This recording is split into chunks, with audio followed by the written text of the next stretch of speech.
Before Max can get to class, David requests a conversation. Max tries to look tough, but David can see right through it. He wants to apologize for yesterday. He reveals that Chloe has a drinking problem and wants Max to make sure she doesn't end up like him.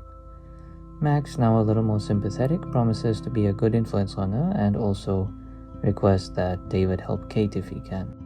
David takes the opportunity to apologize again, and the two part ways. When Max gets to class, she notices Kate is absent.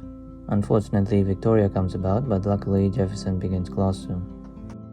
It's Max's turn to speak, but she's obviously very nervous. Before she can embarrass herself too much, Zach interrupts the class and everyone follows him out.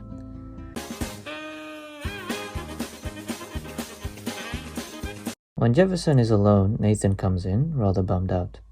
He says he won't be able to do something and that Sean may never truly have a son. Jefferson comforts him and asks him to reveal what happened. Max arrives to find that the students have all gathered in the grounds. When she looks up, she finds that Kate is on the ledge, about to jump.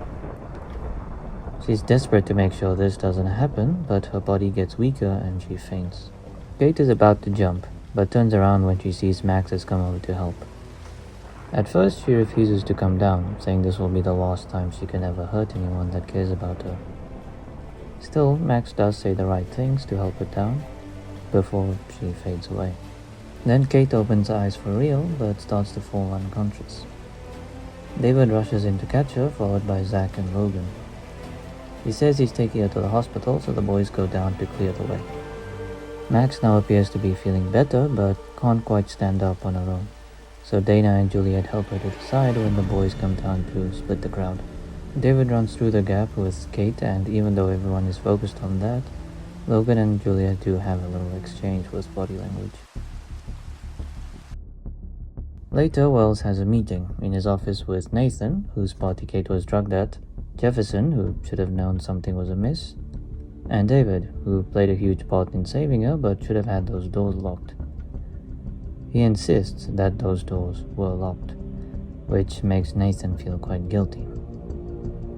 Nathan also tries his luck with Wells, but Wells has just had enough of him. Jefferson comes to his defense and Wells dismisses them soon after. We then get a montage to end off today, but it's not exactly over just yet. The montage goes as follows. Juliet puts Max to bed, but she's struggling to move. She's still in shock.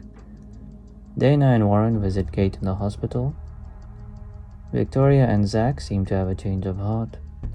Joyce hugs David when he gets home. Chase is fishing, but he's not in a good mood. Tiger opens the drawer that he's been hesitating to open previously. It's the same drawer Max was interested in. Chloe is at the lighthouse, talking to Max, who decides they should get to the bottom of things. She finishes off her bottle and it's go time.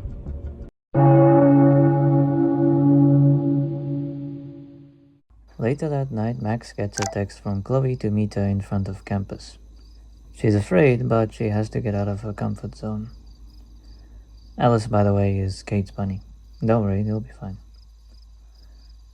While Max is sneaking out, she gets caught by Wells, who is drunk beyond belief.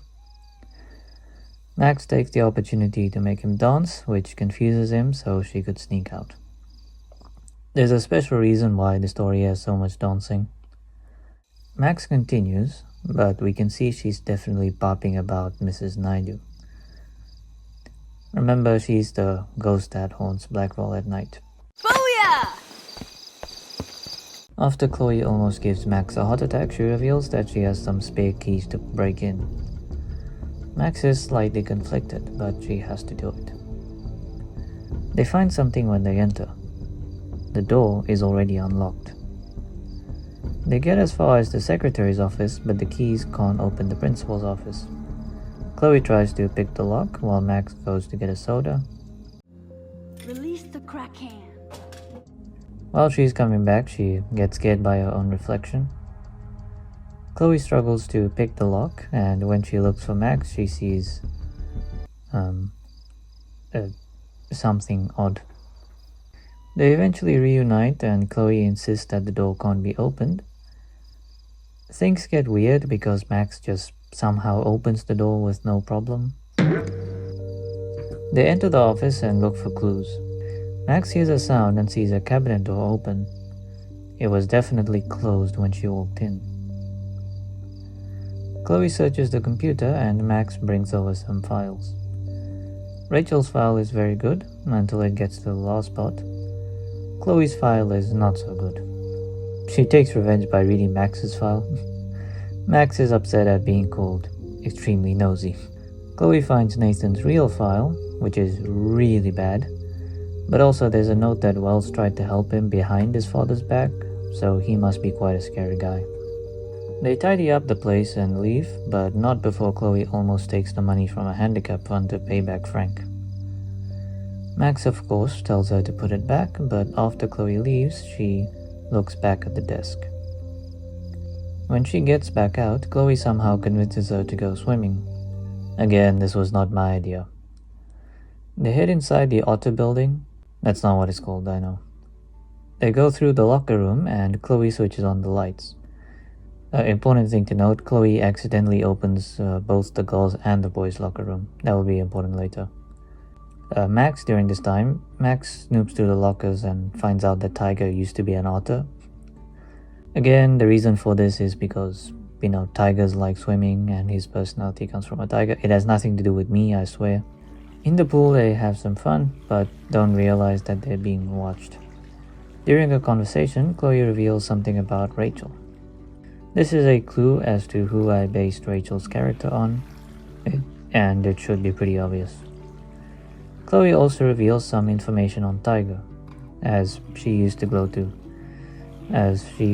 Blackwell just earlier that year.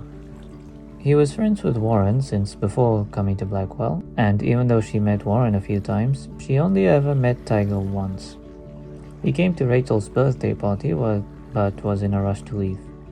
Once they've had enough, they leave the pool and put their clothes back on. Again, not my idea. Well, as in them taking the clothes off in the first place wasn't my idea, not the putting them back on. That's okay. I really should have said that better. Warning, this next part is supposed to be suspenseful, but I'm not really good at voicing that. In the distance, they hear a door open, so they try to go back where they came, but there's another officer there. David is heading to the boys' room, so they have to run into the girls' room. Chloe hides between a locker and Max hides in a bathroom stall. David is busy searching the boys' room, while another guard is between the stalls and the locker room. He's about to search the stalls, so Chloe rushes over just behind him. She has to think of something quick, or else he will find Max. Just then, a glass object breaks outside, which the guards rush to investigate. Chloe hides behind the wall as they go. The girls take this opportunity to book it out of their back to the pool, still not knowing that somebody is watching them. They run outdoors to the parking lot, but they can't get back to the main campus, meaning Max can't return to her dorm. They also can't leave because Chloe doesn't have her car keys. When the guard is facing the other way, Chloe's buggy honks and they scut before the officer can catch up. Max jumps in the back and Chloe sits in the front. Then, Tiger drives them away from the scene.